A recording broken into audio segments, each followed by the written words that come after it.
Hi! Hello! Good day everyone! Welcome to my channel, Clarence TV. For today's video ay mag-grocery kami ni Tatay.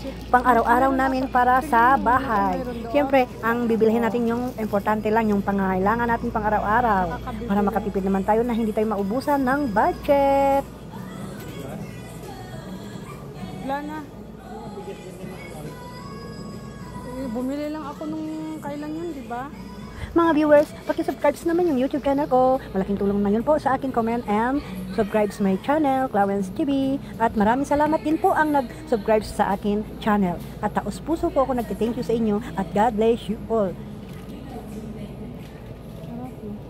At ito, tingin-tingin ako sa tuyo. Lilis tuyo na sapsap. Parang gusto ko guys bilhin. Kaso medyo namahalan ako. Baka ma-short ako sa budget ko. Alanganin ko kunin kaya binali ko muna. Tsaka na lang bibilhin pag may sobra akong budget.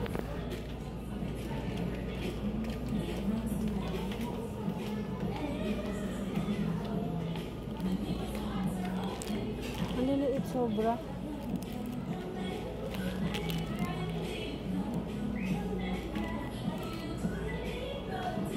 Wala bigas? Wala.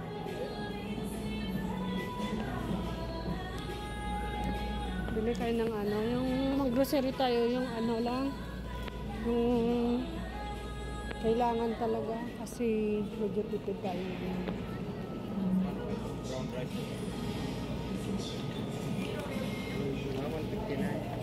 Hindi ka naman kumakain ng ganun. Hindi mo kinakain. Ayan nga binabalik-balik ko talaga tingnan yung tuyo. Parang natakam ako sa tuyo. Kaso lang di talaga ako nakakuha kasi namahalan nga ako eh. Wala sila stock subong yung bigas na binibili natin. Wala na ngayon kasi. Ayan nga guys, hindi kami nakabili ni tatay ng bigas dito sa grocery kasi yung gusto namin bigas walang stock. Buntot-buntot ako dun sa kanya ikot.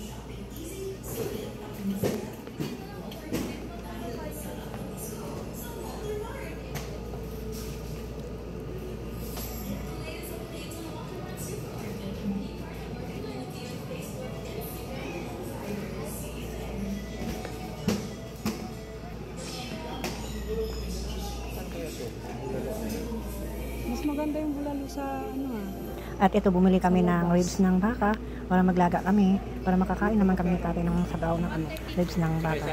Kasi hindi naman araw-araw kami nagluluto at minsan lang talaga kung may budget.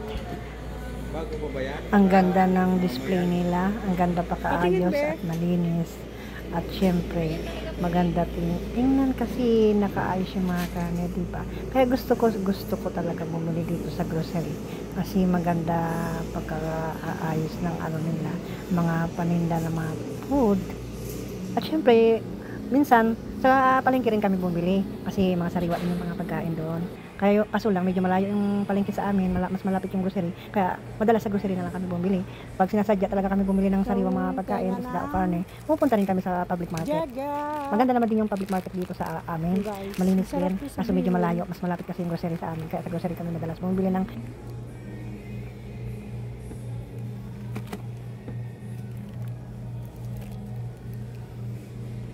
ba yung malagkit.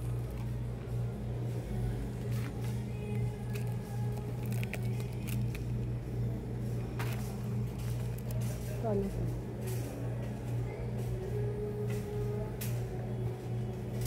Denorado.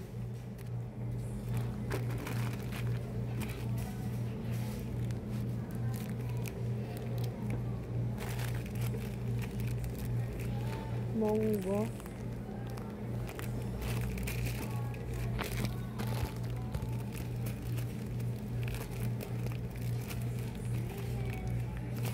At eto guys, bumili rin ako ng malagkit 1 kilo.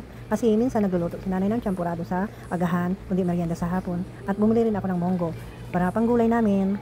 At hindi na ako pupunta sa mga sa tindahan. Kaya nakita ko yung monggo, bumili na rin ako. Yun nga yun.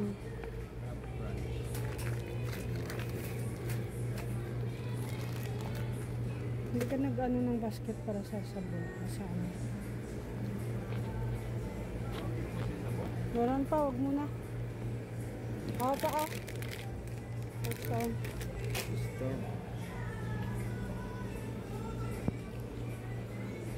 Masarap nito. Masarap nito.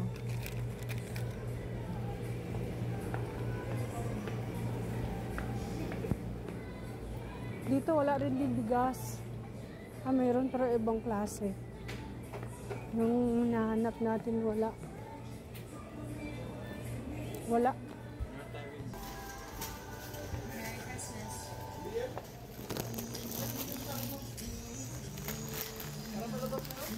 Isa lang?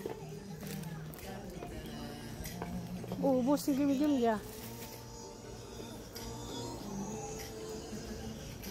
Ayun driver oh. Driver. Driver ng ano. Tayo lang ito.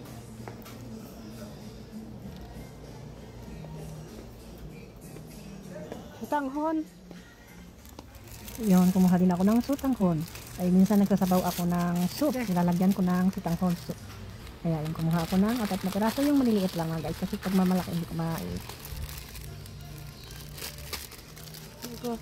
2 hours later. At ito na guys, inabot kami ng 2 oras pa grocery kasi mabusisi. Thank you for watching. Hanggang dito na yung video ko. Salamat. God bless you all. Bye. Thank you for watching.